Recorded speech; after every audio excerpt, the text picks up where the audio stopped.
কোনো ভোকালেই কমপ্লিট মানে আমি কি বলবো সিরিয়াল ভোকাল চেইন আমি ব্যবহার করি না, না হলেও 3-4টা প্লাগিনের তো কম বেশি হয়, ঠিক আছে।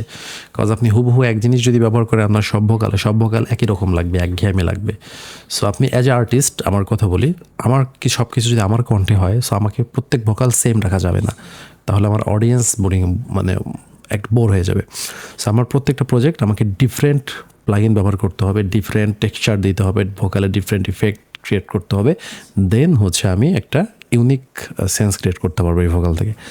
সো ভোকাল মিক্সিংয়ের এটা একটা চ্যালেঞ্জ বলতে পারেন ছিল যে একটা নির্দিষ্ট কোম্পানির প্লাগইন দিয়ে আমরা হচ্ছে আমাদের যে লিমিটেশন হাতে তার মধ্যে থেকে আমরা ভোকালটাকে যতটুকু পারা যায় মিক্স করলাম। সো আশা করি ভিডিওটি আপনাদের ভালো লেগেছে, আর যদি ভালো লেগে থাকে লাইক কমেন্ট অ্যান্ড সাবস্ক্রাইব তো অবশ্যই করবেন। পাশাপাশি যাদের music production course, vocal mixing course শিখতে ইচ্ছুক তারা আমাকে হোয়াটসঅ্যাপে নক দিতে পারেন, এবং কারো যদি কোনো ধরনের প্লাগইন অ্যান্ড সফটওয়্যার প্রয়োজন হয় তাহলে অবশ্যই আমাকে হোয়াটসঅ্যাপে নক দিয়ে কালেক্ট করতে পারবেন। ধন্যবাদ।